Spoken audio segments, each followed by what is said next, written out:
বিসমিল্লাহির রহমানির রহিম। আসসালামু আলাইকুম। আজকে আমরা একটা লোগো ডিজাইন শিখব।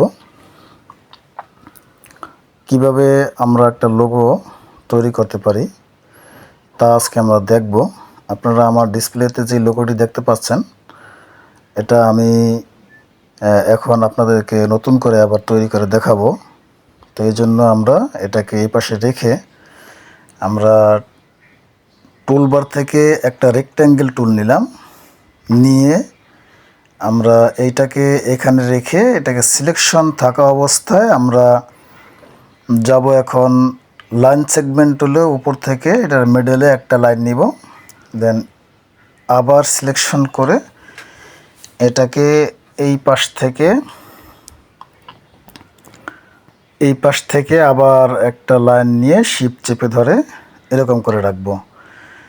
এই দুইটাকে এভাবে রেখে আমরা সিলেকশন টুল দিয়ে সিলেকশন করে আমি পাথ ফাইন্ডার টুলে গিয়ে আমি ডিভাইডেড করে দেব। যাক, আমার এই পর্যন্ত কাজ শেষ।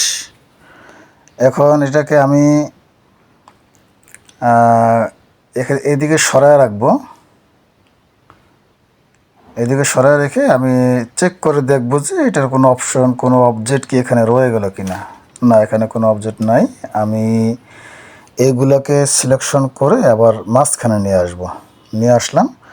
এখন এই পাশে দুইটাকে সিলেকশন করে আমি ডান পাশের অ্যারোটাকে দুইটা ক্লিক করব, এই দুইটাকে সিলেকশন করে আমি আপ অ্যারোকে দুইটা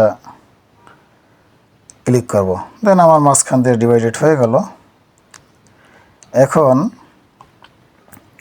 আমি যে কোনো একটা কর্নার, হয় উপরের কর্নার না হয় নিচের কর্নার, আমি ডিরেক্ট সিলেকশন টুল দিয়ে আমি কালারটা আগে দিয়ে নিলাম। কালারটা দিয়ে ডিরেক্ট সিলেকশন টুল দিয়ে আমি উপরের অংশটা আছে একটা কর্নার, দুইটা কর্নারকে আমি এরকম রাউন্ডেড করে নিলাম। তারপরে আমি এখন এখানে একটা ইলিপস নিব। ইলিপসটাকে আমি অল্টার এবং শিফট চেপে ধরে এই পর্যন্ত নিব।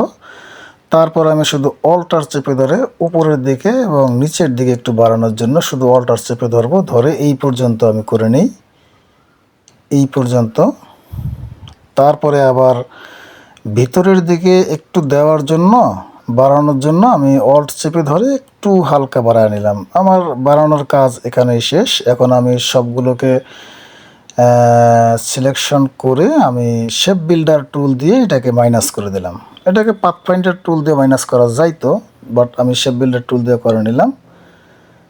আচ্ছা, এরপরে আমি এখানে গুগল থেকে আমি একটা মানুষের আইকন আমি এখানে ডাউনলোড করে রেখেছি আগেই। আপনারা এই ধরনের ডাউনলোড লিঙ্ক যদি চান, প্রয়োজন হয় কোথার থেকে আমি এই ধরনের মানুষের আইকন আমি ডাউনলোড দিই, সেটা আপনারা জানতে চাইলে আমি পরবর্তীতে আপনাদের চাহিদা অনুযায়ী এগুলোর লিঙ্ক আমি দিয়ে দিব। আচ্ছা, এটাকে আমরা একটু কাস্টমাইজ করে নিব। এটা যেভাবে আছে এই সেম এইভাবেই আমি এটাকে ব্যবহার করব না। এটাকে আমি একটু বড় করার, মানে কাস্টমাইজ করার জন্য একটু জুম করে নিলাম। নিয়ে আমি টুলবার থেকে একটা টুল নিব, এই টুলটা নিলাম, নিয়ে আমি এখানে দিলাম, দিয়ে এটাকে আমি টোটালটাকে সিলেকশন করে শেপ বিল্ডার টুল দিয়ে আমি একটা শেপে কনভার্ট করে নিব। কনভার্ট করে নিলাম, নিয়ে আমি এটাকে কালার দিব। আমি এভাবে করে দেখতেছি কেমন দেখা যায়, এজন্য আমি এই কালারটা দিব। কালারটা আমার দেওয়া হয়েছে। এখন এটাকে আমি ছোট করে ড্রাগ করে এদিকে নিয়ে আসি।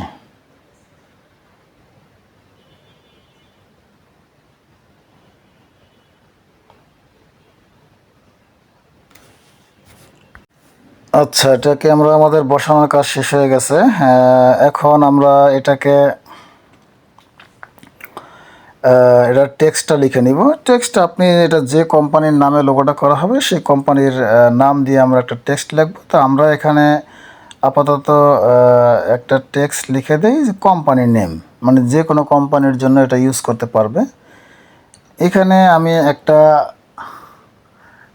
ফন্ট ইউজ করব, এটা যে কোনো একটা ফন্ট আপনি ইউজ করতে পারেন। এখানে মূলত কোনো ফন্ট ইউজ না করলে হয়, নর্মালি একটা লেখা লিখে দিলেই হয়। কারণ হচ্ছে এখানে তো যে কোম্পানিতে এটা ইউজ করা হবে সেই কোম্পানি তার পছন্দ মতো ফন্ট দিয়ে এটাকে কাস্টমাইজ করে নেবে। তো এই জন্য আমি আপাতত এই ফন্টটা দিয়ে এখানে এটাকে রাখবো। তো এটাকে আমি এই পর্যন্ত রেখে তারপরে আমি এটাকে একটা কালার দিয়ে দেবো। আমার মানুষের যে সিম্বলটা আছে এইটার যে কালার আছে আমি সেম কালারটা এখানে দিয়ে নিব। আমি এটাকে একটু কালার দেওয়ার আগে আমি এটাকে ঠিক জায়গায় বসায় নিব। আমার লোগোটার ডান দিকে এবং বাম দিকে আমি এটার মেজারমেন্ট করে রাখবো। তার আগে আমি একটা কাজ করতেছি, সেটা হচ্ছে এই লেখাটার ফার্স্ট যে আছে অক্ষরটা আছে এটাকে আমি বড় হাতের করে দিলাম, আপার কেস করে দিলাম আর কি, যেটাকে আপার কেস বলে। এভাবে আপার কেস করে দিয়ে আমি এখন এটাকে এই কালারটা দিয়ে দিব। দুই পাশে এরকম সমান রেখে এটাকে আমি এখানে বসাবো, বসায় তারপরে আমি এখানে কালারটা দিব। কালারটা দিলেই মূলত আমার ডিজাইনের কাজ শেষ হয়ে যাবে। আমি কালারটা দিয়ে নিলাম।